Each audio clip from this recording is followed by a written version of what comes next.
It's good to see you guys all today again. I'm really pleased with the amount of interaction that we've had over the last few days. It's been very good. I'm trying to, adjust a little bit to account for, the material that I have and what we can really get to. So I'm thinking that another, useful kind of activity that we will do is the activity related to the habits of highly effective evangelists. And the idea is to think about what are some of the, brainstorming, what are some of the most favorable characteristics of evangelists that we can think of. And then to also think about, like, maybe in our community, how well we fit into that mold. And that'll help us realize and see kind of the areas that maybe we need to work on the most as a church. So can I share my screen?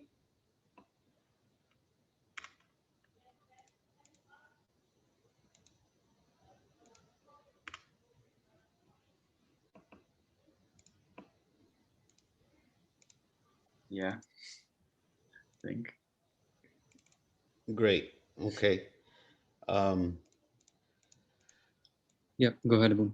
okay. So we'll break up into the breakout groups again, and if also I think 10 minutes is a good amount to spend on this.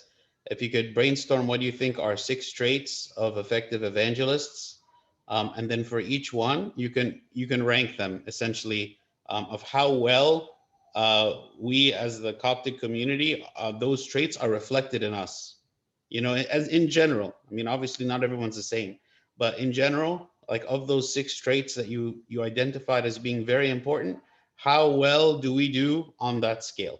And then we'll discuss the results as we did before. So if we could break up into 4 groups, um, and 10 minutes. Okay.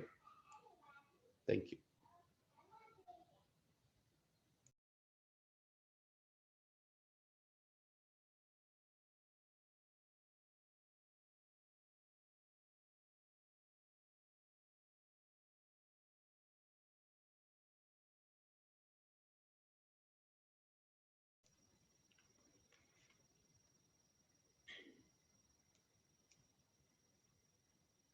Everybody, everybody back?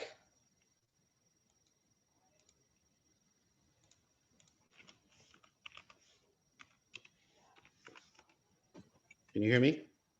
Every, Alfred, everybody's back? There is one room that got out completely, and yeah, they're readmitted now. Yeah, they're back. Yeah, go ahead, Abu. okay, great.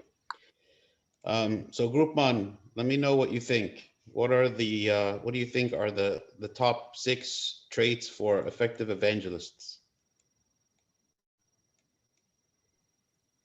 We came up with 7, because holy numbers. So You guys are like overachievers over there.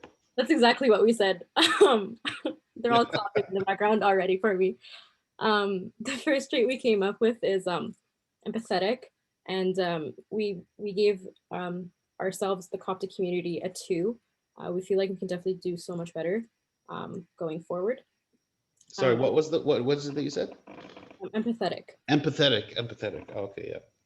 The next one is gentleness, and we decided that we're pretty gentle. We feel, a lot of our teachings were very keen to help people understand, and we're there for them. So we gave ourselves a 5.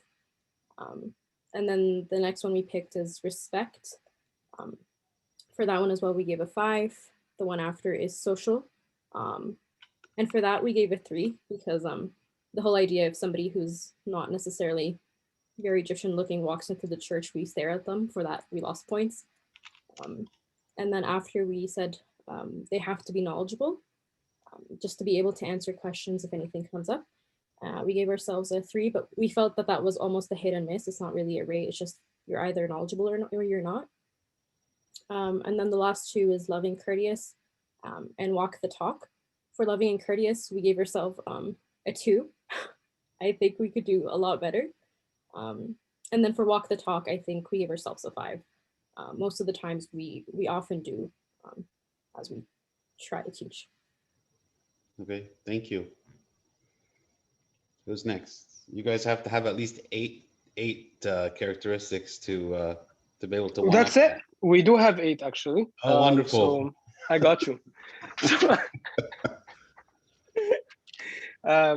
So well, we do have 8, but we skipped on the evaluations part. We didn't have time to like realize like 20 seconds left that we need to have evaluations. So we didn't have them, sorry. So our 8 are a good communicator, a welcoming person, an active listener, which ties hand in hand with being adaptable. So they listen well to the person they're talking to, and therefore they adapt to their needs or their background. A team player, someone who is personal, not too scared to get on a personal level with someone else. Someone who has a good self-image or a good self-assessment. They know what they know, and they know what they don't know. So if I'm not too comfortable with a certain thing, then I'm a team player. Therefore, I will reroute you to someone else. And a person who has a good foundation in Christ. So those are our 8 things. Very good. Who's next? That would be us. Okay, so our 6 traits, and this is in no particular order, are an evangelist should have good communication skills. They should be knowledgeable about what they're talking about. They should have humility in the presentation of their faith. They should have a welcoming personality and a non-judgmental personality. They should be motivational, and they should be passionate and not ashamed of their faith. And to rank them, this was kind of tough, but for the good communication skills, we discussed like, we might not go out of our way to communicate, but if we're asked, we have a pretty solid basis of what we're going to talk about. So it's like a 3. When we do get asked about our faith, I feel like, or our group felt like we're very knowledgeable, especially in the active members of the Coptic Church. So we give that a 5. And humility, we strive to be humble as Christians and especially as Coptics. So we give that as like a 4 or a 5. And having a welcoming personality or a non-judgmental personality, we give that like a 1 or 2, because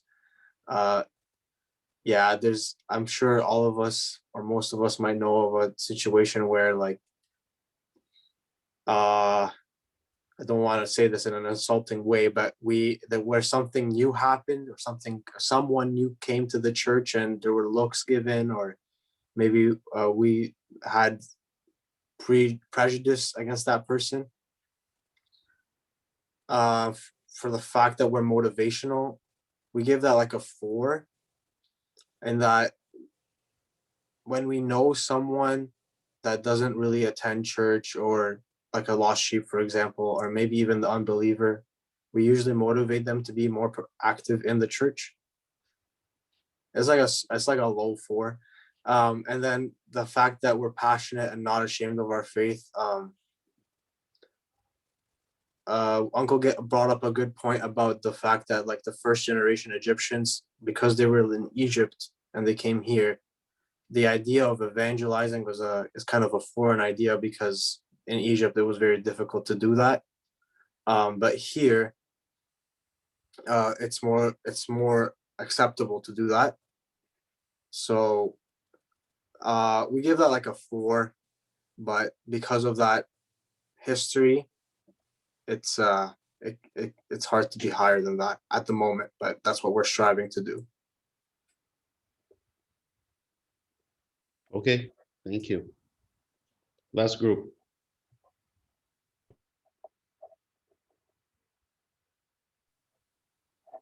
I think there were only 3 groups of women. Oh, there's only 3 this time. Oh, I think okay. so. Okay. All right, very good. I mean, you guys really covered a lot of things, and I think everything you mentioned is very important. Let me go through kind of the list that I came up with. I also had 7, even though I said 6, but I had a number 0. So I think the number 0, which is like the foundation of anyone who even has a desire to evangelize or is equipped to evangelize at all, is they have to believe that orthodoxy is the truth. And I say that because when I say orthodoxy is the truth, I'm talking about the objective truth. I don't know if you know, there's actually different theories of what the word truth means. It's kind of the crazy world we live in, right? There's what's called the correspondence theory of truth and the coherence theory of truth.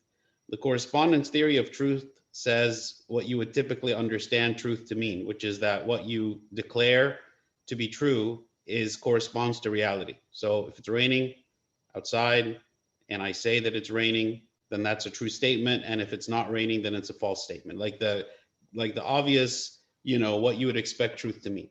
There's other theories of truth, like the coherence theory of truth says truth is defined only in terms of relative statements compared to other things that you have also said to be true. So as long as everything that I say doesn't contradict with each other, then all of that is a system of truth.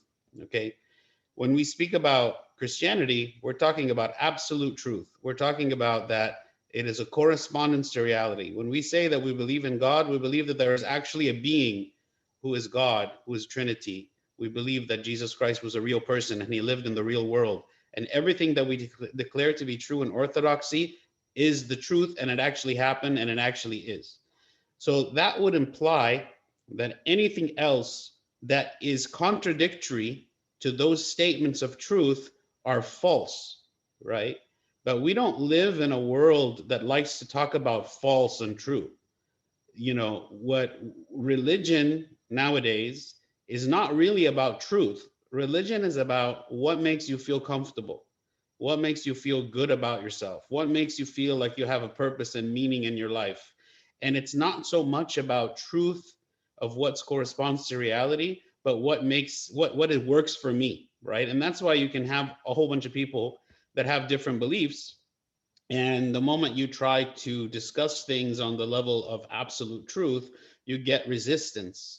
And one of the reasons that Christianity is demonized is because we speak in terms of absolute truth, as opposed to, well, this practice works for me, and this belief works for me, and this works for me. And to be honest, there's a whole type of Christianity called postmodern Christianity, which is essentially taking the beliefs of Christianity and making it as any other religion. Like, for me, my belief system is this and this, but you believe what you want to believe, and it's okay. And your way and my way are both equally good, right? But that's not what we believe, right? And more and more, like, we did a survey of like college students one time at a college convention, and the question was, do you believe that Jesus Christ is the only way of salvation? And a very large percentage of the students said no, right? And why do they say no? They say no because they know people, right, who are of other faiths or atheists or whatnot, that they are friends with, right? And for them to say that Jesus Christ is the only way for salvation means saying that all the other means that other people claim there is salvation are false, okay? So it's easy for me to say something is true, but the moment you say something is true, you are by definition declaring that everything else is false. So saying something is true is a very strong statement. And as we've said, when it comes to evangelism is hard, okay? Why would I want to evangelize? What would motivate me to evangelize? If you go back to the example that I said on the first day about the cards, the blue card and the red card, right? If you distill it down to such a simple statement of truth that, if you get the blue card, you go to heaven, and if you get the red card, you go to hell. If it's distilled so simply, and it's something that you observed it so clearly, it's easy to evangelize that. It's easy to talk about that because I'm so convinced of it, right? But what happens now, and even in the church, is you have a lot of people that want to find other ways of salvation for people, and it's always like, well, I know people that are really good people, right? People always say they're really good people. Okay, what are we actually saying when we say, oh, well, they're really good people? What we are saying is salvation is by works. We're saying that, if somebody is good but doesn't have Christ, then they can still have salvation, right? But if that's the case, then all we have to do is be good. And why do we even need Christ? Like, Christ is superfluous, right? Like if all it takes is someone who does good works, then we believe salvation is by works. And if I believe that salvation comes through many, many different means, then I'm not going to be motivated to evangelize at all, because what am I evangelizing? Like, what you have works for you. Why am I going to come and tell you to do something different than what you're already doing? So I have no motivation, because inside of me, I believe that the path that these people are on are just as good as mine, and I don't want to offend, right? Maybe I even if I believe that my faith is correct, or at least more correct, but I don't want to offend anybody. I don't want to go and say something that contradicts others, or to make other people feel uncomfortable, right? Again, back to the red card, blue card, like, maybe we're going to make people uncomfortable, but it's so clearly, you're going to find out yourself in a few short minutes, when you get to the front of the line, that you've made the wrong choice, right? I'm willing to accept that you're uncomfortable. I'm willing to accept that you don't like me for saying what it is, but you will eventually, thank me for telling you the truth. Okay. So fundamentally, to any evangelist, you must absolutely believe in the truth. And that's why all of the evangelists, all of the apostles, they were eyewitnesses to the resurrection, right? That's even when the apostles chose a disciple to replace Judas, right? One of the requirements that St. Peter said for this person to replace Judas is he had to be someone who was with them from the beginning and an eyewitness of the resurrection. Because if you are an eyewitness to the resurrection, then you have no doubt in your mind whatsoever that the resurrection is true. It wasn't staged. People didn't misunderstand it. Like, it is totally true in your mind. And once something is totally true in your mind, you declare it with a force, with a convincing nature that cannot be denied, because that is how much you're willing to give your life for it. Because I know it's true. Nothing that anyone says can ever instill any doubt in me whatsoever. And for us to really be effective at evangelism, we have to believe that this is the truth. And we have to be so firm in our faith that if somebody, because when you're talking to people, right, of other faiths, they're going to come with their counter arguments, right? So they're going to, we're telling them ABC is true. They're going to come back and say, oh, well, what about this? And what about this contradiction over here? And what about, couldn't this mean this? And they start to ask questions, not necessarily intending to confuse us, but it's easy to get confused, right? Because you start thinking about some of the arguments they're making. You're like, what? I never thought of that. What is the answer to that? Why is it that we believe this and this, right? And a lot of times when we embark on this, we think that some of the arguments or some of the questions that people are asking are like, they stump us. And when they stump us, we almost start to think like, well, maybe this is wrong with what I've been thinking, right? But every question has an answer. Everything that people have ever tried to use to debunk Christianity, everything that people have ever said is a contradiction in the Bible, every one of these things, there is an answer. Maybe I don't know the answer. Maybe it should prompt me to go and learn the answer and find out what the answer and ask about what the answer is. And that's actually one of the things that's good about us evangelizing, is because it forces us to learn our faith a lot more. When we are in an environment where everybody around us believes the same as us, then a lot of things don't even get addressed as to why do we believe. This is just what we believe. It's just what we believe. And I'm not challenged to give an answer. And so I don't even think about the reasons in some cases, right? But when you're in a situation where people are going to ask us why, whether it be because you are going out and evangelizing to someone outside of the church, or whether there are newcomers that are coming to visit the church and they ask us a question, we have to be able to know the answer, or at least direct them to someone who can give them the answer, or some resource that has the answer. So for sure, we have to believe that orthodoxy is the truth. If we don't have that belief, we will not be able to evangelize. And actually, we will harm ourselves by evangelizing. We will, if we try to go, we will hurt ourselves, because we will get confused and we will get caught up in their doubt, and their doubt becomes my doubt, right? And definitely we don't want that, okay? Number one, which is the next characteristic, is we have to be able to love people and to treat them decently. Like somebody, when they said we have to be empathetic, right? We have to really love people, because again, evangelism is hard. By evangelizing, I'm putting myself out there. It's a lot of work. It's embarrassing. It's uncomfortable. It's putting myself in a position where I don't know what's going to happen. I put myself in a position where I might be rejected. I might lose friendships or other relationships. It's not a simple service by any means. So the only motivation beyond the first one, the number 0, which is I know the truth, is now that I know the truth, I have to care enough about you to share the truth with you, even when sharing, like I'm sharing it with someone that initially doesn't want to hear it necessarily, right? Like when Philip was speaking to Nathaniel, Nathaniel had he had resistance. You know, if we have time, we can read that passage. I'm not sure if we are going to have time, but he had resistance, right? His first reaction was, no, what you're telling me is false. Okay. And if it wasn't for Philip reaching out to him and inviting him and saying, come and see, and Nathaniel agreeing, then maybe Nathaniel would not have ever believed that Jesus of Nazareth is actually the Messiah. So we have to love people and we have to treat them kindly.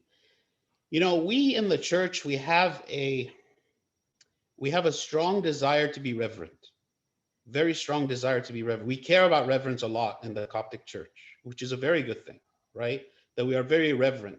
You know, when we come in the church, we are very, you know, we prostrate, we make the sign of the cross, the way that we move, the way that we sit, the clothes that we wear, right? We're very reverent in the way that we do everything, right? And that is a reflection of the faith that we have in God. But just because we are reverent doesn't mean that everyone else that we are trying to reach out to is reverent, right? Because they are not necessarily even believers. And even those who are believers might not act the way that we act, or talk the way that we talk, or show the respect, or even be thinking at all about that. Like, you know, like people coming to church with inappropriate clothing, people coming to church with all kinds of face piercing and tattoos and, you know, crazy hairdos and, you know, whatever. Okay. Like the things that maybe draw attention to people when they first walk into the church, or the way that they kind of handle themselves, the way they carry themselves. So as a part of me being a loving person, I have to be able to excuse some things, okay, at the beginning of somebody's discovery of the truth, because of my love for them. You know, I love you, so I am not going to judge you on all those things. You are not doing it as a sign of disrespect. You know, maybe if somebody who has been in the church a long time is doing something of this type, or cursing in the church, or you know, the way they're dressed or whatever, this would be directly a sign of disrespect, because they know this is inappropriate. Okay. But if you have someone coming from the outside who is not has not been trained in reverence, that doesn't understand reverence or the sanctity of the church or anything like that, then we kind of have to loosen up a little bit our expectations and our standard for what is okay, all right, from this specific person, to give them the opportunity to discover the truth and to be transformed by the Holy Spirit. Because if we are expecting from each person who is coming to have the same level of reverence and obedience and humility and like all that stuff that we expect from ourselves and from our people, right? Then we're going to be very surprised and we're going to be very offended by people, right?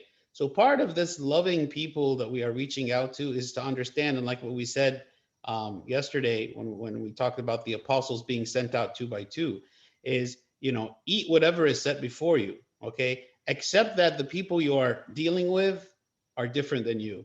Okay, it doesn't mean that that's good. It doesn't mean that they are good and fine the way they are, but that's a starting point. This is a starting point. This is a place we're going to start, and we're going to grow into something else. Okay, so treating them decently, not condemning people so quickly because of maybe something they said that they shouldn't have said. Okay, trying to take them slowly. Okay. Number 2 is understanding human nature. Ultimately, we are trying to offer the means of salvation for human beings. And we understand that human beings are flawed.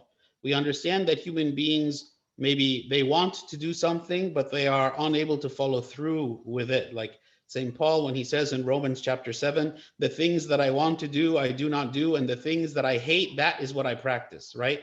We all have a desire for something. We all make, New Year's resolutions, in January, and then by a couple days or weeks afterward, we find ourselves unable to maintain those New Year's resolutions. And that is human nature, okay? What we want to do, what we will to do, what we know is right, and what we are able to accomplish are two completely different things. So you might have someone who is sincerely interested and does want to change their life and does want to learn something new. But at the moment they begin to do it, they falter and they fail. And all the promises they made to us and to themselves are not materializing. How many times, do we talk to someone and say, hey, I invite you to Bible study. And this is like, okay, yes, I definitely want to come. And yeah, I'm totally on board with this. And then they never show up.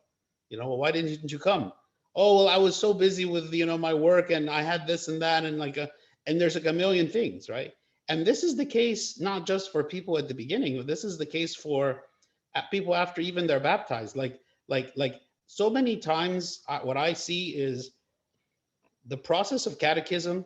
And when they are catechumens, they are energized because they feel like they're on a mission. Like their mission is, I'm going to join the Orthodox Church and I'm going to be Orthodox. And to them, that's something good. And they recognize that as good. And because of that, they're willing to put in effort. And they come to the Bible studies and the meetings and they come and do everything. Okay. And then after baptism, like very quickly, things just start to fall away, right? Because developing a new habit of a new lifestyle is difficult. So we need to understand human nature. We need to understand it in ourselves and we need to understand it in others. This helps us to relate to them. It helps us to communicate with them. It helps us to be patient with them when things are not going the way that we wish, right? And to understand where they're coming from so that we can address it. To tell them, what, we know that you're going through pain. We know that you're suffering. I've experienced different, similar things in my life. I don't want you to feel like what you are going through is so strange. God can help with this. Let me like direct them to God as a solver of any problem that they have. Number 3, communication, right, is extremely important, because if I cannot communicate effectively, then even if I have the best of intentions, they will never hear. They will never hear what I'm really trying to say. And someone who's able to communicate well is able to put themselves in the place of the person they are talking to and understand how they are receiving the message. That is a person who communicates well. Like, have you ever been like taking a class in school where you have a professor that has like a very bad accent and you can barely understand? I remember when I took calculus, had this professor, and she, like, I could barely understand a few words from every sentence she would say. And even though the calculus itself, wasn't hard, like I was good with that, but I couldn't learn from her. Like I couldn't understand her very well. And it was always an obstacle to understanding. Okay. So it's important for us to put ourselves in that place. Another type of problem you'd have sometimes is a professor who is such an expert in something and they don't understand what it's like to be ignorant in that topic. So when they begin to talk to you, they talk with such an advanced level as though everyone in the world should already understand this. And you feel like, okay, well, did I miss something? Like, was there a prerequisite to this class that I didn't take? Like they just are so good at the topic. So sometimes we are so kind of immersed in our faith. We are so immersed in Christianity. We are so immersed like that we don't see things from the other perspective. I'll give you an example that happened to me. So before I was a priest, like there was in my church, there was like an American guy who came into the church, and I was a deacon, so I was standing in the front of the church. I mean, I'm not paying attention.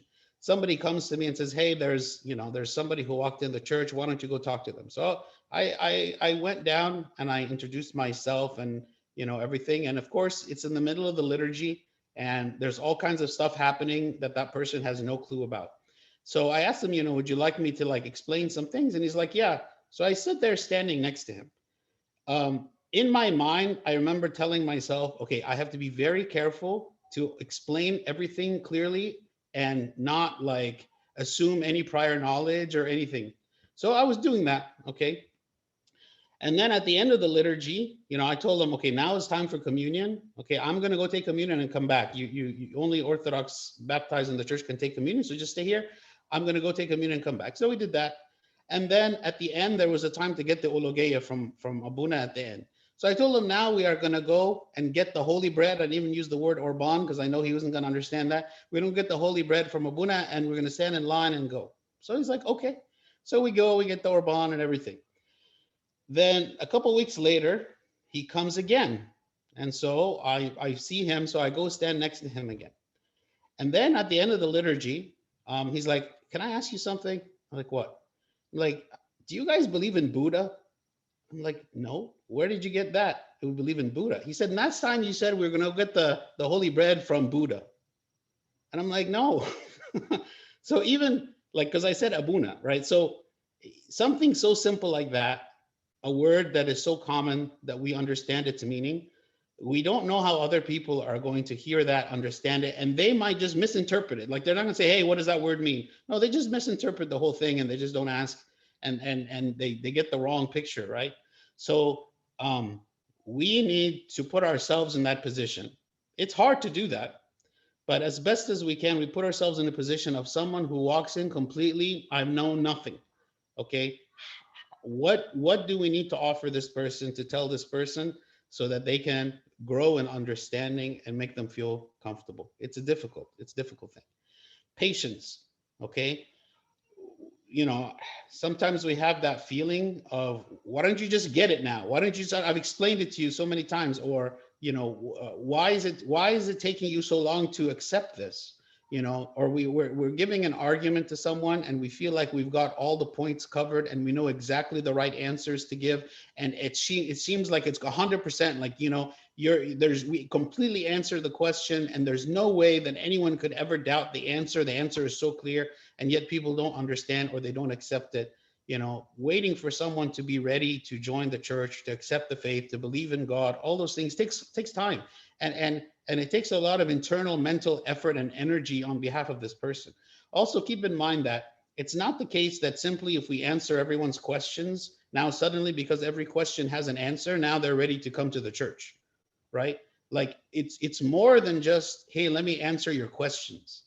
It's because it's not all just up in the head, right? They have to be feeling completely comfortable in accepting such a lifestyle with everything that comes with it, with the demands on their personal life that comes with it, with the desire to change and like the requirements to change morally that comes with it. And with that, I mean, God, there are people who have come to the church that they have been disowned by their family because they came to the Orthodox Church.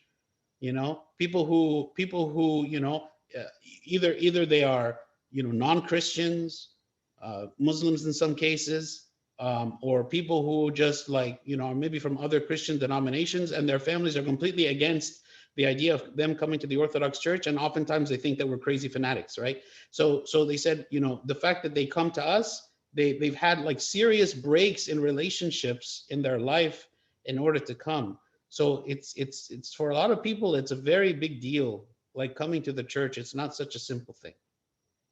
Humility, okay? We are not the ones that have every answer, and we are not the ones that live according 100% to what we are called to live. And this is a very important thing. When we talk about hypocrisy, okay, we have to make people aware of what is it truly that we believe. We are not coming to the world and saying, hey, we are perfect, come and be perfect like us, okay? No, we are saying we are sinners and you are sinners, come and have salvation like us, right? We are not fulfilling all the commandments of God. We understand the commandments of God. We know the commandments of God. We love the commandments of God, and we identify them as being good for us. But because we are human beings, we struggle to fulfill the commandments of God.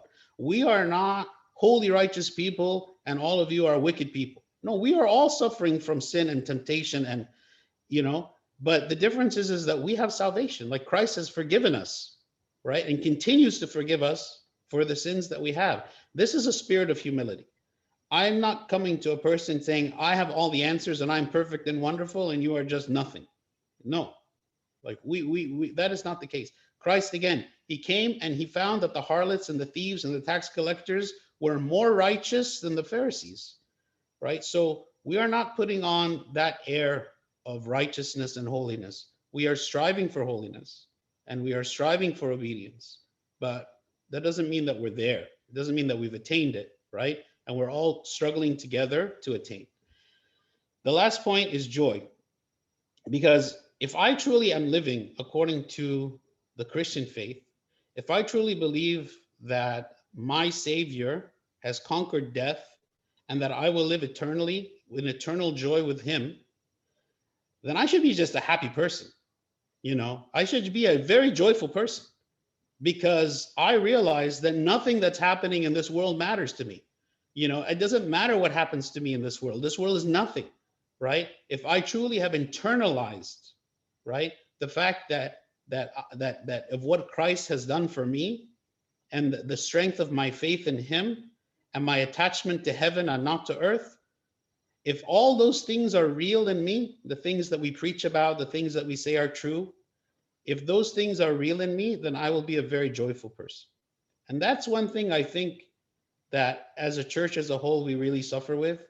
I wouldn't say that as a whole, we really give the air of joyfulness, right? We oftentimes are very like sad and, you know, not enjoying ourselves at all, you know, like, and I think the more, even if you're a joyful person in the world, that by itself is going to attract people, right? Even just to understand like what's going on with you, like if you know people that are faithful, that like absolutely everything is messed up in their life and yet they are joyful and thankful people, like, you know, I have the you know the good fortune of knowing a person like this. Actually, he's not Orthodox, but I worked with him in my job before I became a priest, and he had absolutely everything going wrong in his life. You know, one of his kids had like a learning disability. Another one of his kids, they found that he had a brain tumor. His wife had cancer. Another, his daughter, she had to amputate her leg because I think she had diabetes.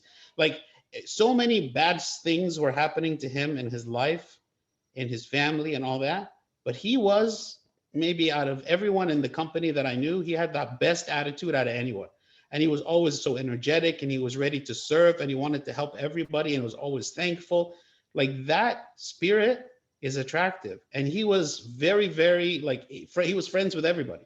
Everybody loved him because he was always so joyful and loving and kind, even though in his personal life, so much stuff was messed up, right? If we truly are faithful, if we truly believe everything that we are declaring, we are preaching, then our lives will be filled with joy and there will be nothing that can really bring us down, because we know that ultimately Christ has conquered every problem, every situation that we have in our life. Any comments about this before we move on? Okay. So,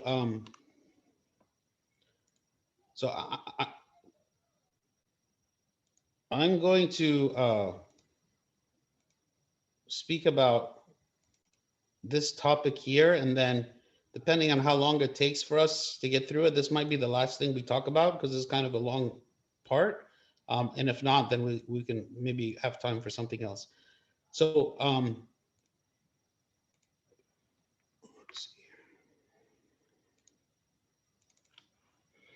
want to speak a little bit about passive evangelism in the church, okay? This is a really important part, an important thing to think about in terms of what is the church's role in adapting to Western culture, right? For the longest time, you know, what makes this difficult? What makes it difficult is that in the Coptic Church historically has always existed in Egypt, right? So you had the Egyptian culture and you have the Orthodox culture and the Orthodox faith intertwined together in a way that no one had ever tried to separate. No one had ever tried to remove the Egyptianness, the Egyptian culture from the Coptic Orthodox Church before, right? So when you have the church going out into the rest of the world, right? And going to each other country. Then you have to ask this question: what is inherently Orthodox and what is inherently Egyptian, right? Same kind of question that the early Christians had that were coming from Judaism, right? Some people, the Judaizers, they said, you know what? Even Christians have to be circumcised, right? It's essential, right? Even though Christ had made it clear that circumcision is nothing, that circumcision is not actually, effective for salvation in any way, and it is not a sacrament. But because it had become such a traditional thing for the Jews to do, then they wanted to continue the practice. And even as Gentiles were joining the church, they wanted the Gentiles to be circumcised, which was an offense to them. That wasn't anything that they had ever practiced and something that was foreign to them. So now you have the same question, okay, back then. Like, well, what is actually Christian? Is circumcision Christian? Should we make people to be circumcised or not? Just because it was a common practice that was practiced by a certain group of people who are predominant and in the church, how should that, be enforced, or how should that be applied across the board? Okay. So when we speak about Western culture, we have to understand what are we doing? Okay. What is Western culture?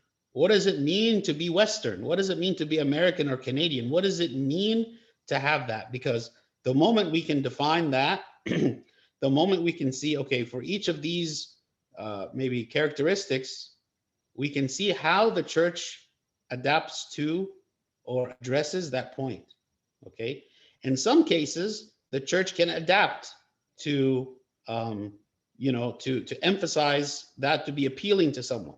In other cases, depending on the characteristic, it might be a negative characteristic, the church has to be more vigilant in protecting against it, right? In some cases. So the idea here is not that, well, whatever the Western culture is, we're just going to change and become that. No, there are some things maybe that can be adapted and changed, and there are some things that should not be adapted and changed, but actually we should be even more vigilant against it. We should also identify that there is no ethnicity of the West, right? Like in America, for instance, there's no American ethnicity. Everyone is coming from another place. Once you come, there is some common American or Western ideals, okay? But to a large extent, people are just, have all kinds of different practices. There is no, homogeneous culture in the West like there is in Egypt, for instance. In Egypt, people have very, very common backgrounds, very common understandings of things, actually, even across religion, like between Muslims and Christians, for instance. From a moral perspective, there's a lot of commonality, right, between even these two religions that are very different. Compare that to the range of moral belief here in the West. This is very, very, very different, right? Even in the Protestant church in the West, there isn't a single culture. You have some churches that are very, very formal and reverent, and the way they dress and the style of the hymns and all of that and the length. And then you have other churches that are completely informal with the way that people dress, the kind of music that they play, or it's just it's a church that doesn't, like they say, well, the church without walls, right? It's a church that's just kind of like a bunch of people, wherever they are, and they pray or whatever. So there's no universally accepted expression of faith, even in the West. That is to say that we are not going to find one solution to this. We're not going to say, oh yeah, this is the one thing that we need to do, and this is going to be appealing to the West to attract people to the Orthodox Church, okay? Pluralism, which is, exists clearly in the West, this is not Orthodox, actually, because like I said before, Orthodoxy, we believe in an absolute truth, okay? Pluralism is the belief in many different truths and many different ways, okay? Which is not Orthodoxy. Orthodoxy, we believe there is one way, and Christ said, I am the way, the truth, and the life. So I want to reflect a little bit on what is Western culture. So this is going to be another breakout session. This one's going to be a little longer because I want you to really think about it and come up with a lot. There's a lot, okay? So this one will be 20 minutes, okay? What is Western culture? How do you define it? Okay, what are the main elements of Western culture that we need to understand to succeed in evangelism? From the perspective of an ancient church that started in Egypt, right? that was catering completely toward Egyptians, right? Throughout the last 2,000 years, okay? What are the main elements of the Western culture that we need to take into account and understand to succeed? Should we alter our approach in whatever way to be more successful?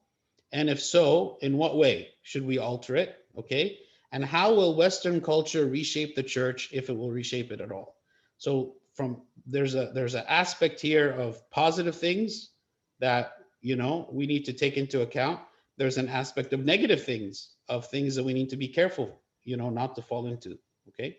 So you can go into your groups, 20 minutes. So what, 6 o'clock, right? 6 o'clock, we can reconvene, okay?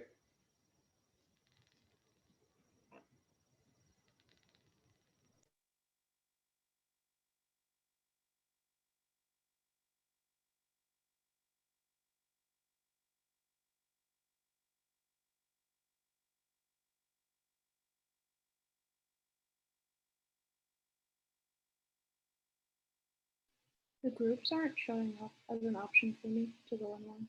Same.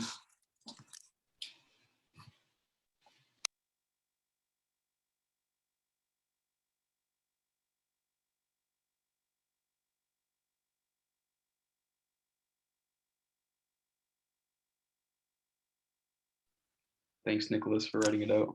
Appreciate that.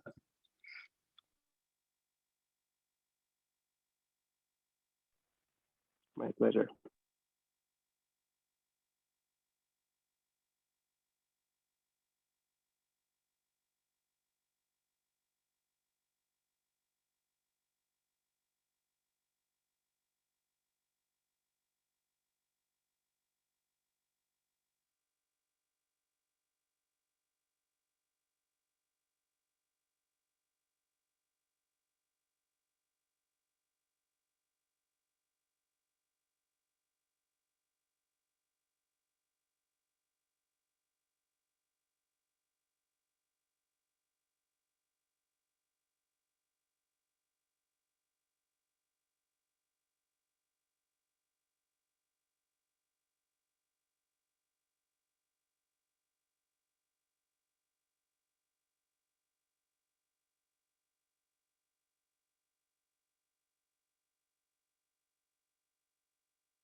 Abuna, 20 minutes were not enough.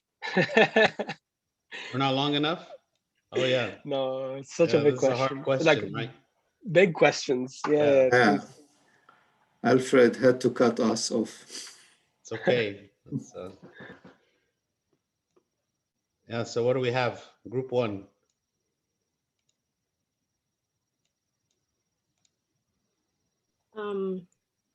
I'll just list for the sake of time. So we spoke a little bit about postmodernism. You know, a lot of what we do, people have just focused on past issues and kind of built stigma around what the church is in general when they're viewing the church. Do whatever one wants. Christianity is just a set of rules, kind of to each his own sort of thing. You know, very feelings dependent. If I want to do it, I'll do it. If I don't, who cares? We've seen some churches do this where they're very feelings dependent. They kind of cater to your emotions, and we've seen that fail because it's just not very consistent. Minimal knowledge of Christianity, very ignorant. Don't talk about religion. I don't want to hear about it. When we think of Western culture, like in general, we think they're very secular, and kind of they've built on from this past oppression that they've had. So they've gone the complete other way of, if I feel that this is going to oppress me in any way, I don't even want to deal with it. For the second question, main elements, I think it's important to understand what Western culture is, know the beginnings kind of from what we talked about last time. They're very liberal, you know, very Western view on the limitations. It's important to speak their language. And it's important to introduce science sometimes, just to appeal to their knowledge.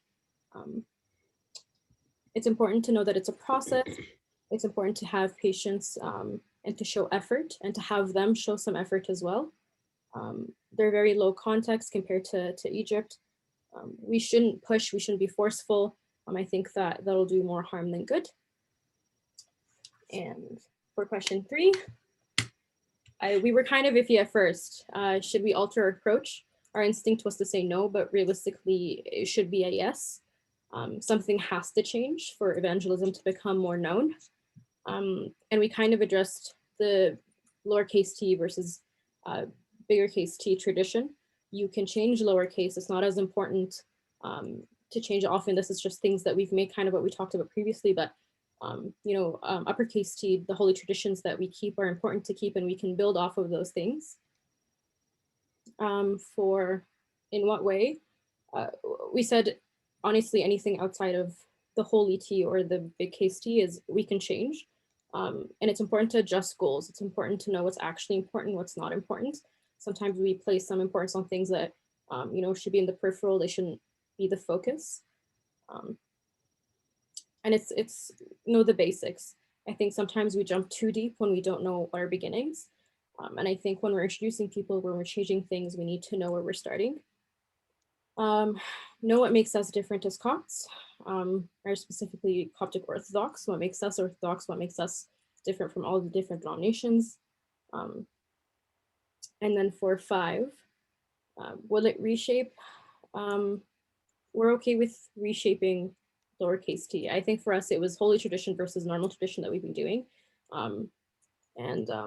We just talked a little bit about cancel culture that's going on recently, and how the church might be, unfortunately, kind of next.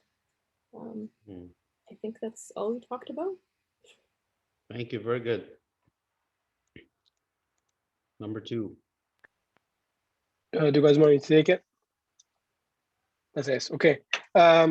So we spent most of our time actually talking about trying to define Western culture, which was a pretty difficult thing to do.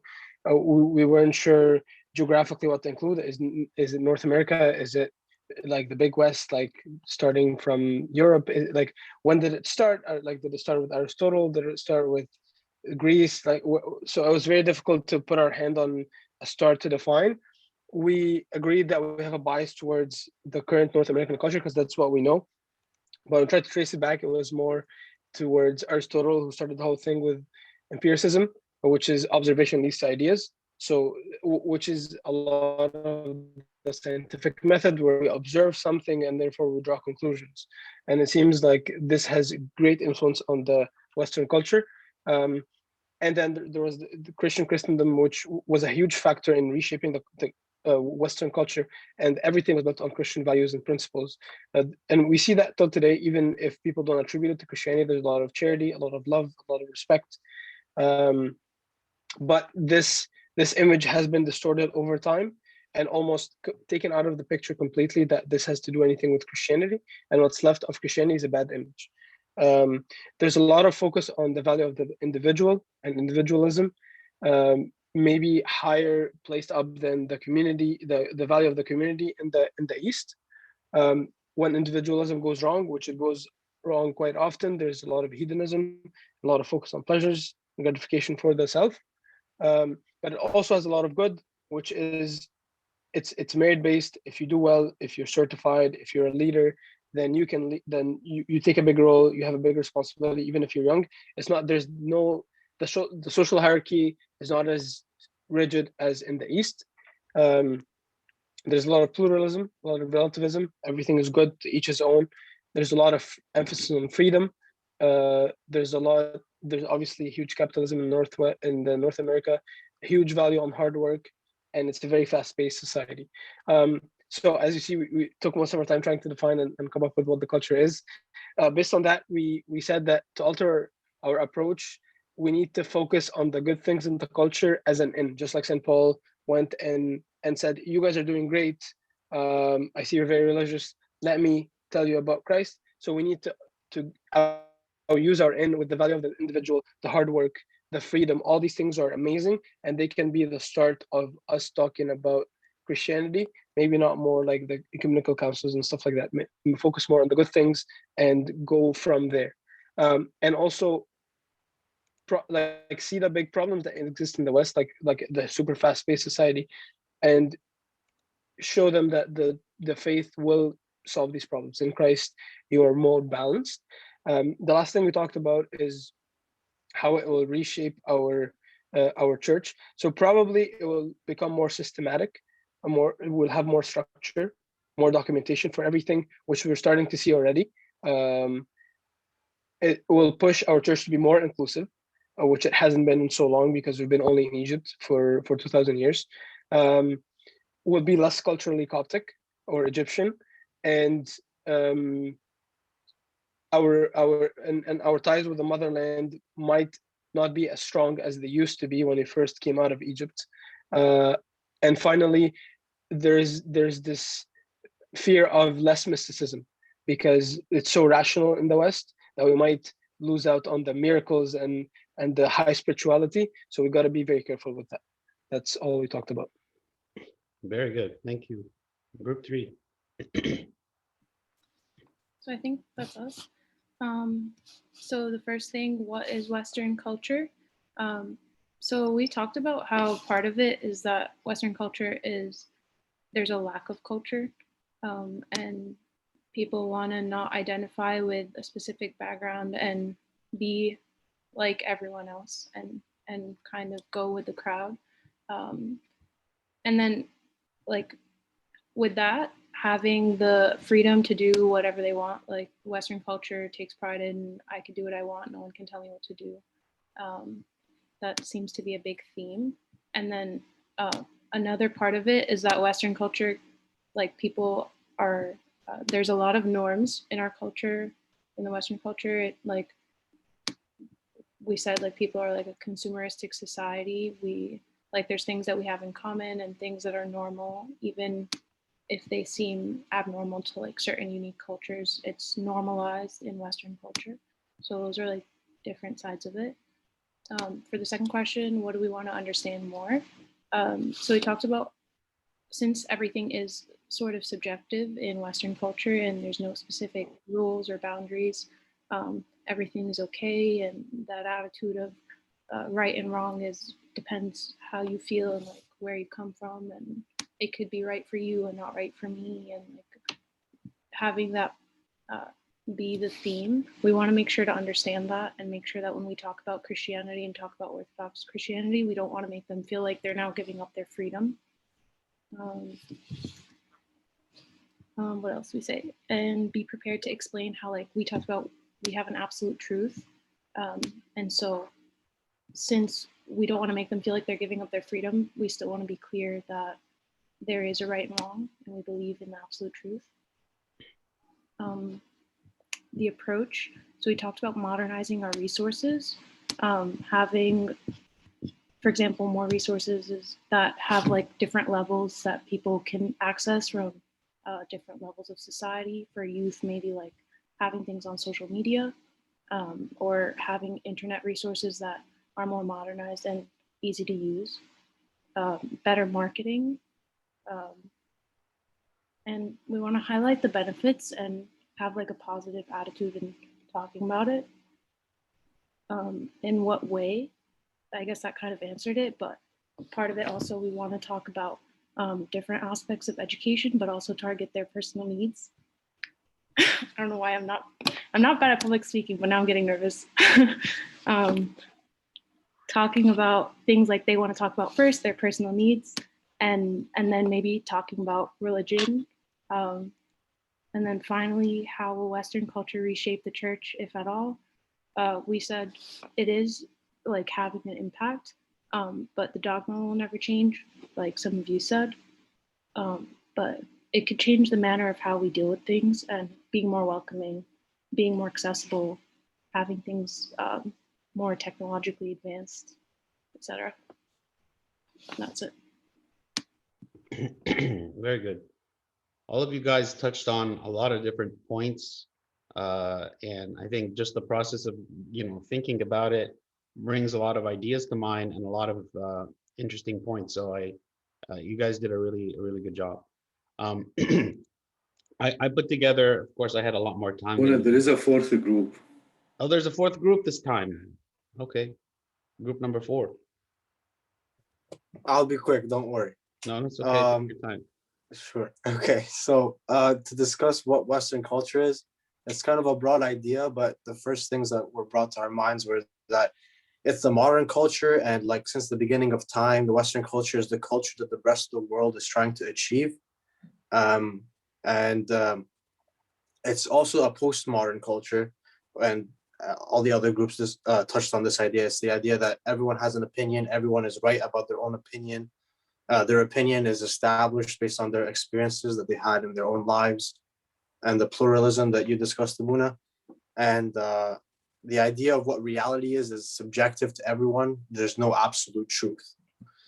And the elements of Western culture that we need to understand to succeed in evangelism, based on these ideas of what Western culture is that we need to understand that everyone has their own preconceived opinions and truths about the world, and that's based on what they have seen in their own lives and their own experiences. And we need to be aware that skepticism is inevitable when we evangelize. People will ask questions, and they'll be tough questions as well. We need to understand that like some groups said, the idea of religion to lots of people that have no religious background is like, when they think of religion, they think there's of a lack of freedom because they're chained to specific rules. And we need to understand that people are coming from different religions, cultural backgrounds, psychological backgrounds, education levels, and we need to adapt to that. And we also need to last thing we discussed is that we also need to understand that tradition is somewhat of an old school idea in Western culture. And we did agree that we need to alter our approach to be more successful in evangelism in the Western culture because of these ideas that I just said. And that's and how we do that is we just have to base our approach on the person we're talking to. And I thought of the quote or the thing you said, Abuna, like we have to answer the questioner and not the question. And like an Islamic person will not have the same thinking as an atheist. So for that reason, we need to learn about other religions and cultures to accustom our talk to them. And we need to be more welcoming and non-judgmental, like we talked about earlier, to accept the people that we're talking to as they are. And there's also an aspect of like changing the language we speak in and how we explain things, just so that people we talk to will be able to understand that.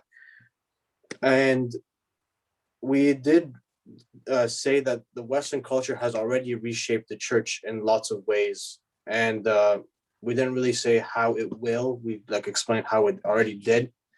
So, for example, we speak English in liturgies. There's things we address in sermons and meetings that we would never talk about in Egypt. So, like examples we thought of were like homosexuality and what else? That's just the first thing that popped in our head. Like these things are forbidden in Egypt, but here it's a common topic, so we have to address them here. And for that reason, we change our youth meetings and meetings for the second generation in a way that is more adaptable to them and the Western culture. And also there's the idea that the length of Mass has changed, what hymns we include in Mass has changed, and how we perceive fasting is affected by the Western culture we're in. Those are just some examples, but yeah, that's it. Very good. Very good.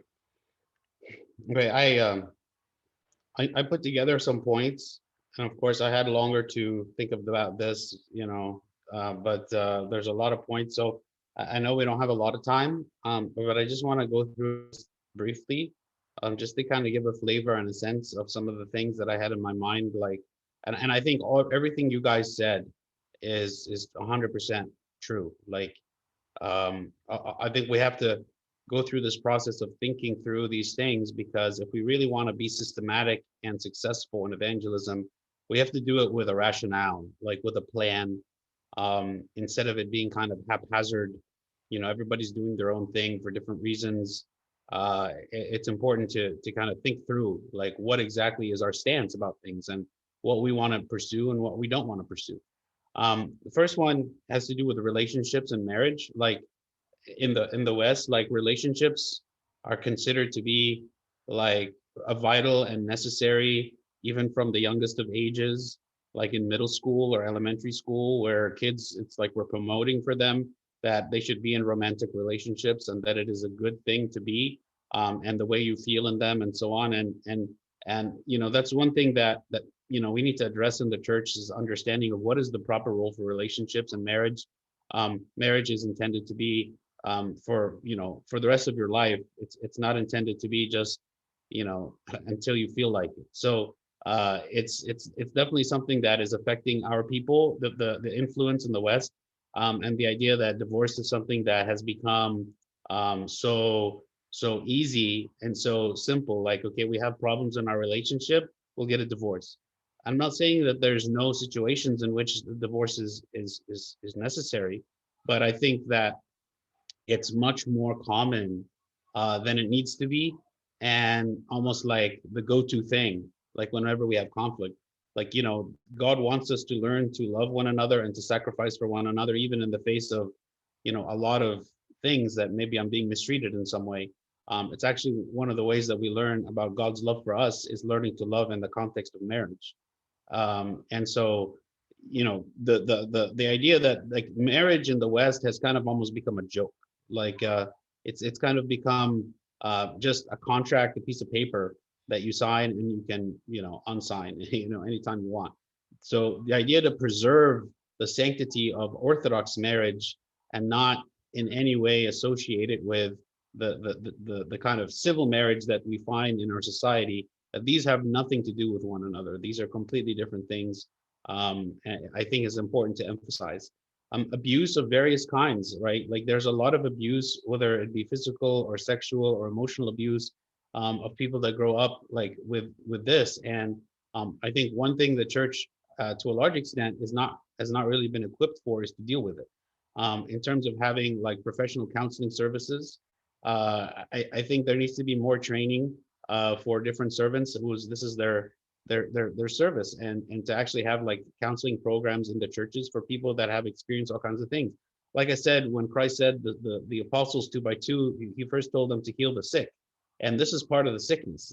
This is part of the problem that needs to be healed when we're talking about people who are suffering, people in the world that we're trying to bring to God. This needs to be addressed. Like, we can't have someone who has mental disorders, and then we just give them a Bible study. It's like, that's not enough. Like, yes, you need to do that, but you need to address their other needs. So it's something definitely that we need to consider and think about how we want to do this moving forward.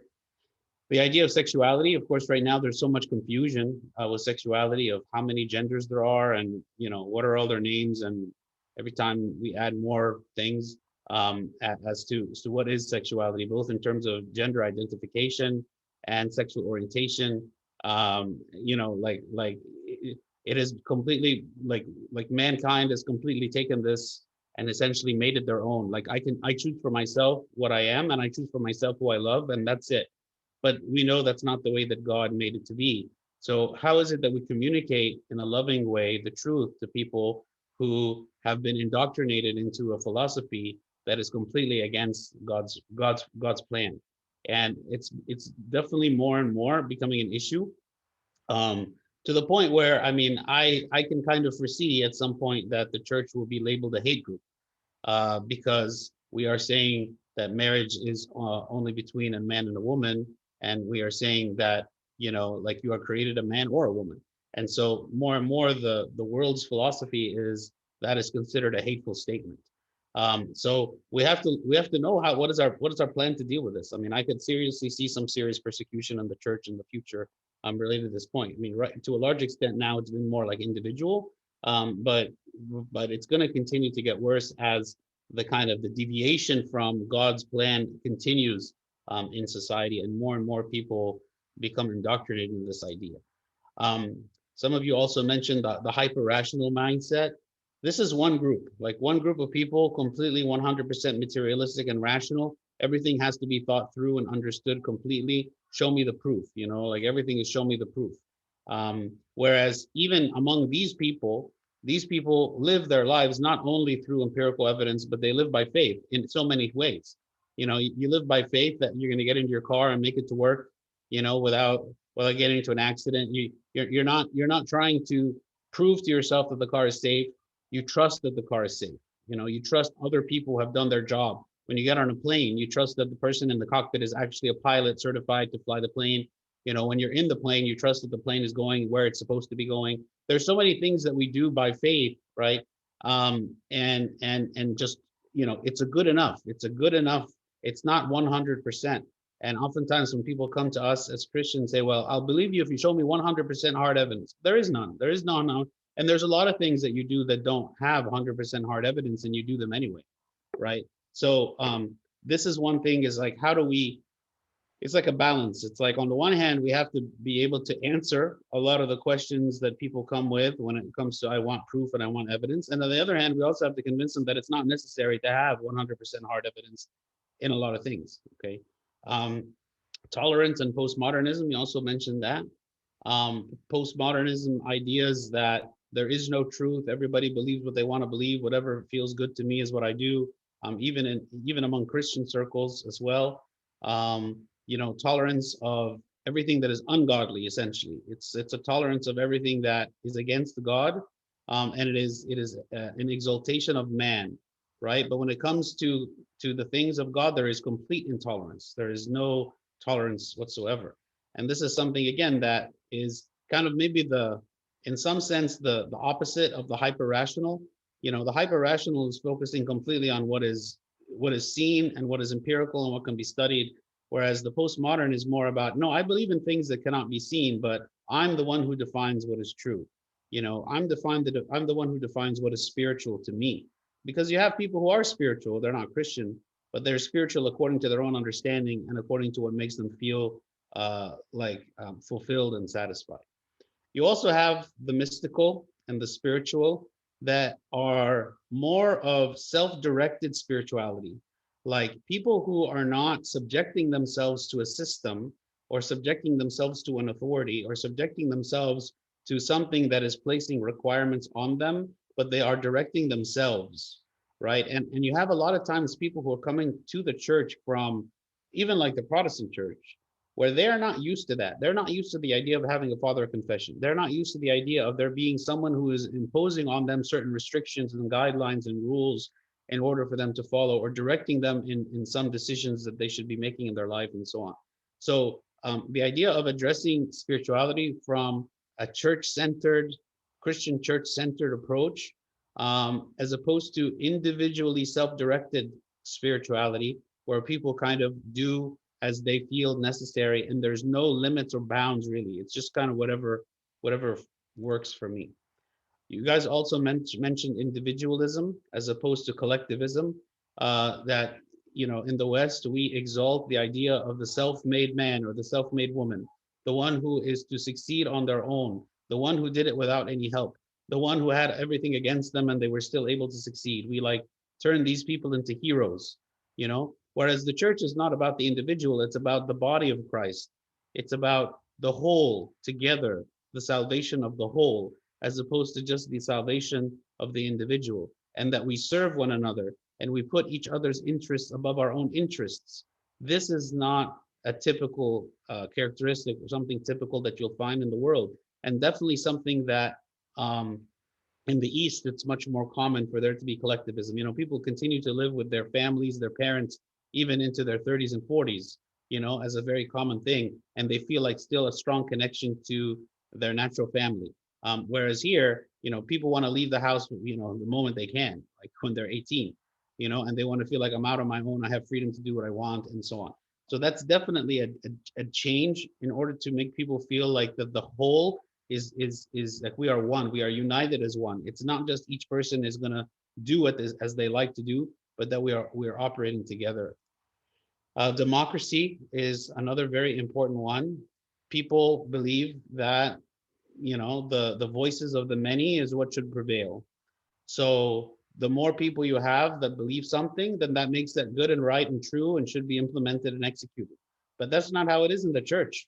The church, that you don't have enough voices that are going to say something and then suddenly that thing is going to happen. There is a hierarchy, there's a decision-making process, and that needs to be respected. That we are not, that our voices, yes, our voices can be heard and we can give our input, but that doesn't mean that our input is ultimately what is going to determine anything, right? Something that we need to keep in mind. Wealth and prosperity as a goal, that in the West, it's seen that being wealthy and prosperous is the goal of life, and anything that hinders that goal is not important, or it's actually bad. I don't want to pursue, right? It's something that we need to emphasize. Like, what is the importance of tithing? I'm giving up my wealth and prosperity. I'm giving up something that I have in order to give it to God, right? My goal should not be materialism. It should not be gaining wealth. That is not my primary goal in the world. And actually, it's a dangerous thing. Like the one who wants to be rich, it's a snare, right? It's a snare for us. Cannot love both God and mammon. Something definitely we need to emphasize on this point. Entitlement, the idea that I feel entitled to everything, my rights. Everything is about my rights. I don't know how it is in Canada, but in the US, people sue each other about everything. You're always suing somebody. Someone's all like, because you violated my rights in some way. We have cases where somebody sues McDonald's because the coffee that they had was hot.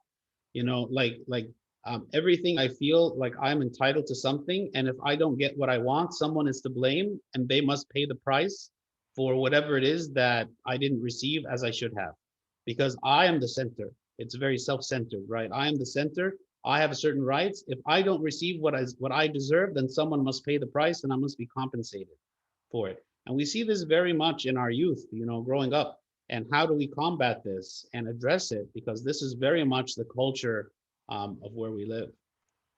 Volunteerism, this is a good thing, right? A lot of people in the West, they love to volunteer. They feel like they want to be part of something bigger than themselves, and they want to give of their time, they want to give of their energy.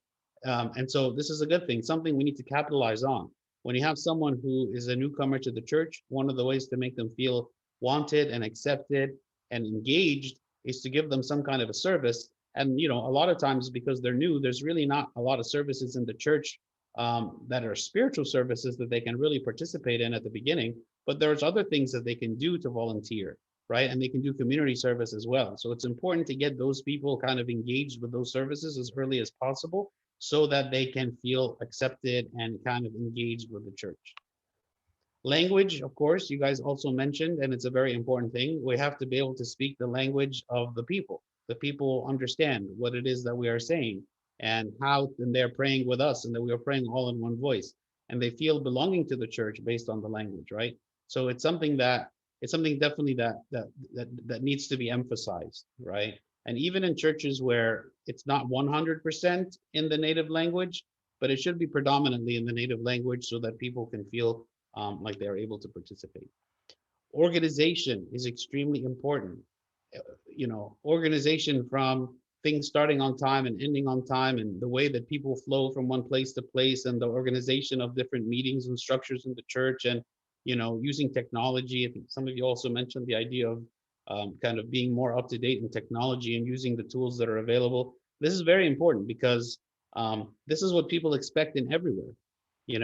Whether you're in school, whether you're in the supermarket, no matter what you do in life, everything is easily accessible from your phone, wherever you go, right? So when you engage with the church, you want the same kind of thing from the church. It's what you expect from any organization.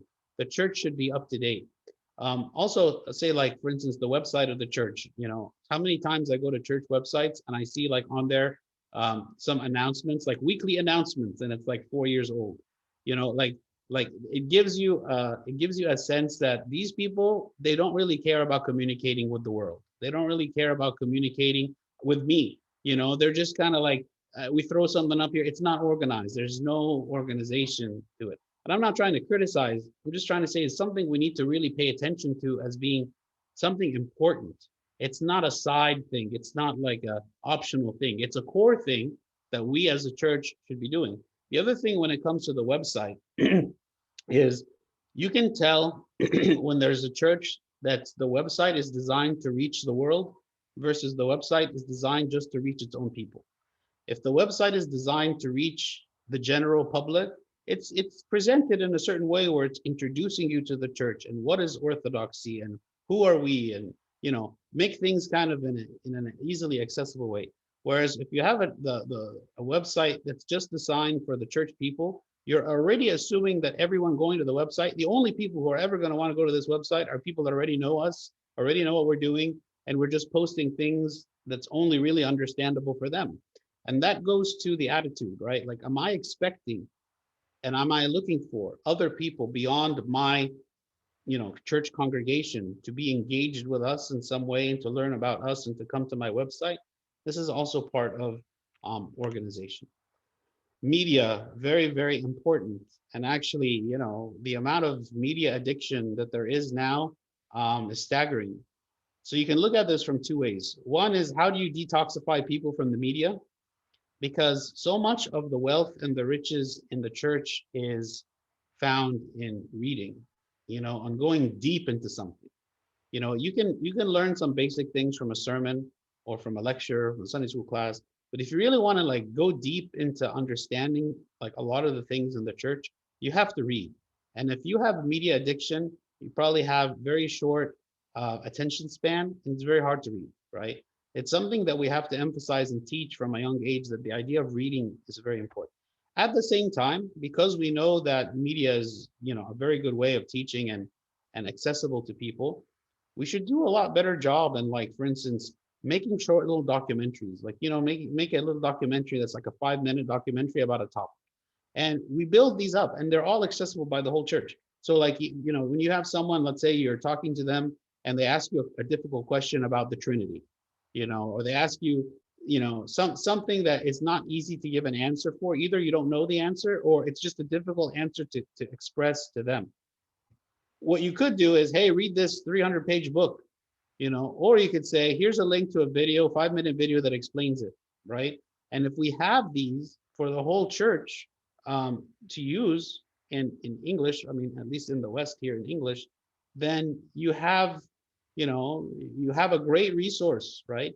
It's a way to put our effort and our energy into something that is dedicated primarily or to a large extent toward people who did not grow in the church, who never attended Sunday school, who don't know really this. And I know there's been a lot of work in this way. Like, if you go, I think on the CYC channel, on their YouTube channel, they have these little Q&A sessions and things where they post answers and stuff. So there's definitely a lot more of this happening. It just needs to be maybe organized in a way and cataloged, and so everyone can point to it. I don't know how many people know about it. I don't know how many people really are aware of its existence.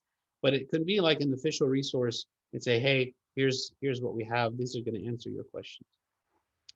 The secularization, the removal of God from all organizations in the government or whatever. Maybe this is affecting more the U.S. and Canada. I think you guys are further along in this than we are, but in the U.S., you know, there was a time where there was a general sense of Christian morals and principles in government, and that was systematically removed, right? And so this causes, you know, problems. The idea that all religions are exactly equal, right? You can have someone who is a Satan worshiper that is treated as the same as someone who believes in God, because from a secular government perspective, all religions are the same. They're all mythology, right? They're all myths. You know, more and more, like when you read like on Wikipedia and stuff, it refers to Christianity as a mythology. So the idea that what was once a you know, like a core part of even the people who founded the government. Again, I don't know what it is in Canada, but like in the US, for instance, the founding fathers of the US, they were Christians. They actually came to the US and established it based on Christian principles. And all of that has been systematically removed. And like using revisionist history, they now are like say, oh, that was never the case. It was never the case that you know, things were founded on Christian principles, which is obviously false. But that's another problem that we face in the West.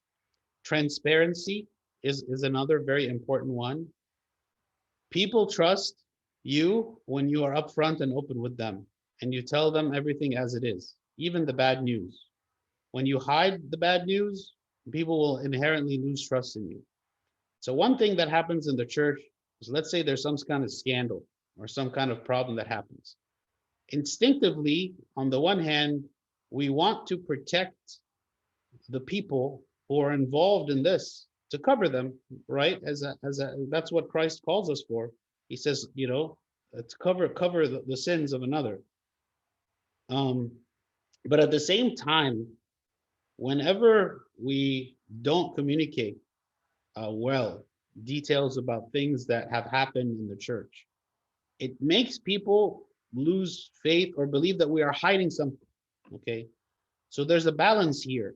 Okay, the idea of being transparent means that we are communicating well with people about what is going on. So let's look at it from the level of a church board, right? There's things happening in the church. There's some good news and there's some bad news. I don't want to just portray the good news only and say, here's all the great things that's happening. We also want to say, but unfortunately, you know, this and this happened. You know, I'm not talking about people right now. I'm just talking in general, like bad news, things that can happen that aren't great. We want to make sure that we are doing that because it makes people trust that everything that we say is balanced and fair and open. And if there's something that's happening, they're going to know about it. I think this is something really in the Western culture that people really need. Maybe different than the Eastern culture. In the Eastern culture, there's a greater reverence, I think, for the priesthood, for the church knows what it's doing. Of course, there's some people that are always arguing against the church, but just to a certain group of people like the faithful, they believe that whatever the church does is good, whatever the church does is right. But that's not really the case in the West, right? In the West, people are more critical and they're more thinking about why did you do this and what does this mean and so on. It's something that we should keep in mind. Privacy is another important thing. People don't want to feel like you are invading their privacy. Privacy is an important thing. You don't want to make people feel like you're intruding on some area of their life that they don't want you to intrude in. Okay, so we have to be careful with this. I mean, this is maybe also very important with Sunday school servants. I remember when I was serving in high school, like 20 years ago or something, I was serving with a servant who was a very experienced servant in high school. And, you know, whenever we would go on a visitation to visit somebody, he would ask that we would go into their room. And then we would go into their room and then he would see their stuff that's in their room and start commenting on it, right? None of the kids liked this, right? Because this was an invasion of their privacy. Like they didn't feel comfortable. Even if the stuff that they had in the room shouldn't have, like one kid has a shisha in his room or something, right? Okay, you shouldn't have a shisha in your room, okay? But by going into your room, kind of forcing ourselves into your room, by forcing ourselves into your life, we're not really helping this person. Like we're making that person resentful, right? So even though we want to know the details of people's lives because we want to help them and we want to correct them, and we want to lead them out of like dangerous or bad situations that they're in. And so we want to know what's going on with them, but at the same time, we need to respect the fact that that they have privacy, and if they don't want to share, they don't have to share. It's okay. You know, I'm gonna earn it. I'm not going to push myself into your life. There's what's called the anthropocentric theology. This is what you'll find in a lot of the Protestant churches, which is the idea that the church is catering to you, the customer, okay? That from the moment that you walk into the church, everything is about you. What makes you feel good, what makes you feel better. If you don't like something, we're gonna change it. It's very man-focused, man-centric theology, right? The man is the center, the human being is the center, and God is there to provide the needs of man, okay? Whatever man needs is what here God is providing. And this is reflected in the sermons. It's reflected in what we talk about. It's in the end, how does God fulfill you? How does God give you what you need? How does God give? It's all about give, right? Whereas in Orthodox Church, it's a theocentric theology where God is the center and we are serving God. And yes, God is giving, yes, okay, but we are also giving. There is a component where we are giving of ourselves, that we are sacrificing of ourselves. And the focus is that we are here in the church to worship God, not God is here to worship us, okay? So this concept is, in many Western churches, is flipped, right? It's anthropocentric instead of theocentric. The last point is the Protestant influence. You know, a lot of very good servants that are well-meaning, when they are trying to present a lesson, let's say in their class, they go online and Google and they are searching it up and they find some resources, right? And apart from knowing like a good like understanding of the Orthodox faith, a lot of times what they find is what they present and what they teach, and believing that it is true and then believing that it is what we believe. But because the predominant Christian influence in the West historically has been the Protestant faith, we'll find that a lot of times the Protestant teachings creep and find their way into the church. In some cases explicitly, because of people who you know, believe that the Protestant style is the better way, or people who came from the Protestant church and converted to Orthodoxy and don't really understand some of the differences, or even inadvertently from servants who are trying to teach what is right in Orthodoxy and stumble on these things without knowing. So definitely being a minority Christian denomination in the West makes it so that there is always this influence, there's always this pressure to adopt Protestant practices. Also, when we're speaking specifically about evangelism, you know, when you look at the Protestant church, they have been very successful in evangelism, right? So when some people are looking to the model of how we should model the church to make it more successful in evangelism, it's a natural place to go and look and see. And this is where we get a lot of ideas, but at the same time, some of those ideas are not fitting for Orthodoxy and contradicting our Orthodox beliefs. So we have to be very careful in that, and understanding what is it that we can adopt as a good idea and what should not be adopted. So those are just some, so this is just some examples here of things to keep in mind. By no means is this an exhaustive list, but it gives you an example of, and notice I didn't really give any answers, right? These are just a bunch of questions, right? We're just brainstorming a bunch of questions, and this is what we need to answer and understand. Like, if we are serious about being the Orthodox Church in the West, in America and Canada, you know, and we want to be not only a strong church in our faith and the depth of our spirituality, but we want to be a broad church in the idea that we are opening the door for a lot of people from all kinds of cultures and backgrounds, and we want to invite them in, and we want to be able to teach them the truth. There are a lot of things we have to be aware of. Some things we need to be careful so that their influences don't negatively impact us, and at the same time, some positive changes that maybe we need to make in order to make this transition of those people easier coming into the church. Okay. Any comments or questions about that? I think this is really the end. I mean, this is as much time as we have to discuss. So really, any questions about anything we've discussed? Abuna, some participants are raising their hands. I don't know if you can see that. Oh, Like they're using the oh, yes. I didn't have that participants window. Maria. Okay, thank you, Abuna. I had a question about I think it was not the Protestant influence, but like a few points back. Anyway, you were talking about how, oh, I think it's the anthropocentric theology. How do you kind of distinguish that or recognize that when it's happening, when you're in teaching, for example, or when you're talking to someone about the faith? So, I mean, it's hard sometimes because there's it's like a fine line. I think like one of the key points that we need to do is always remind people of who God is, what God has done for us, and what we are called to do for him, right? Like the work of salvation that God did for us is beyond anything that we could ever do for ourselves. Like it is something that transcends any human effort or any effort by any person that could have ever been done.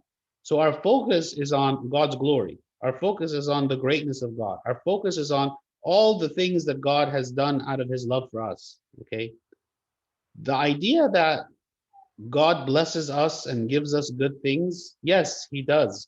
But there is no promise of such things, nor should we expect that the church is catering itself to such a way to what pleases the people, right? The church is catering itself to how we can be pleasing to God. So our focus is on what is pleasing to God, and that is our motivation of how we act, okay? As opposed to trying to find to alter our theology so that we see that God is the one who is ultimately pleasing man. You can see this completely in the music. If you look at the Theotokeias, for instance, in the praises, the Theotokeias are just essentially they are just a declaration of our theology put to song, to chant. Okay, the whole focus on the Theotokeias is the characteristics of God, the love of God, the power of God, the mercy of God, the holiness of God. Everything is about God. If you look at a lot of Protestant music, you know, that's, contemporary Protestant music, what is it? It's like, my life is such a mess.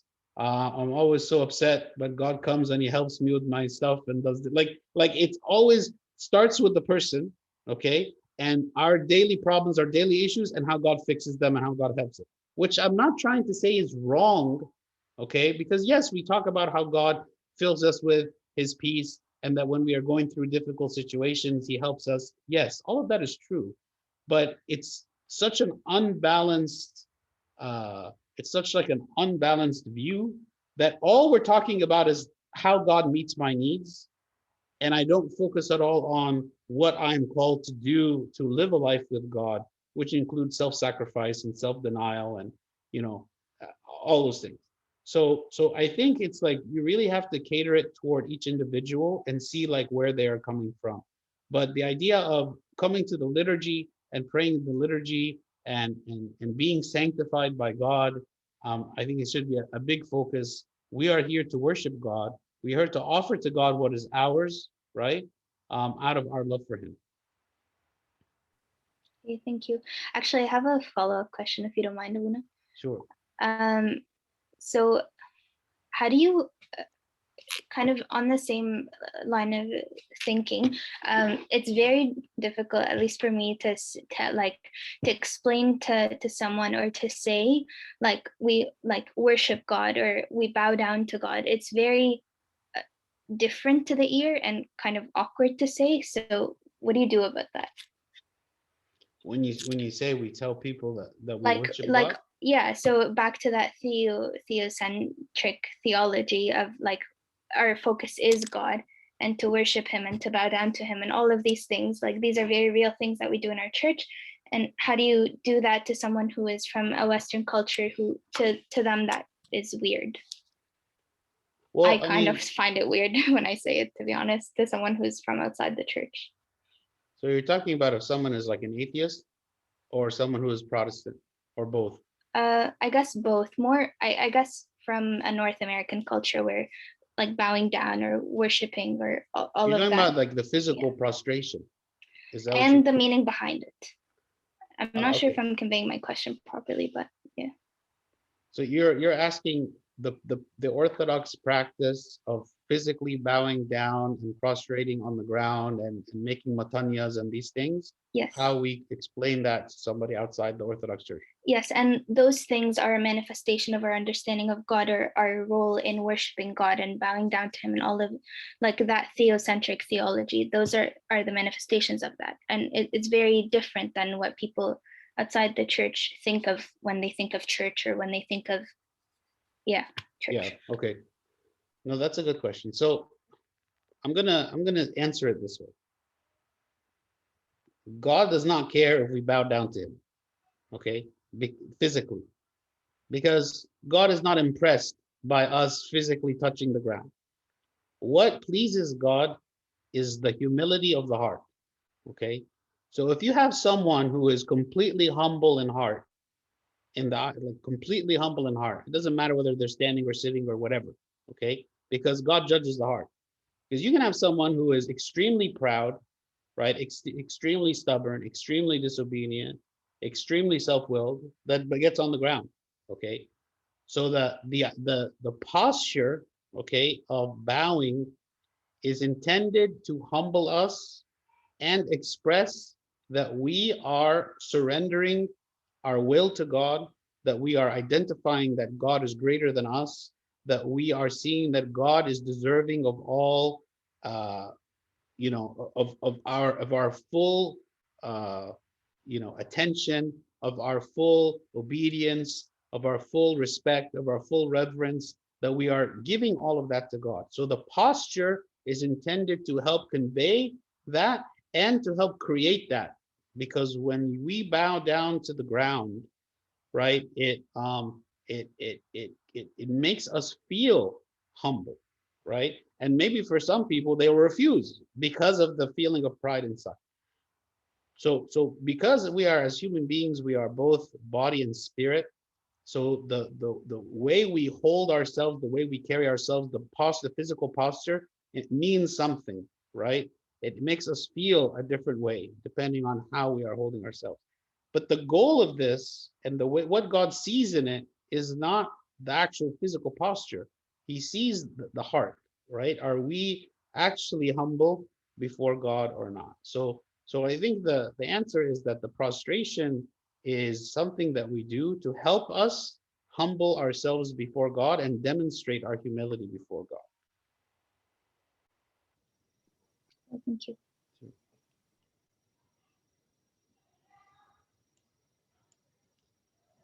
Any other comments or questions?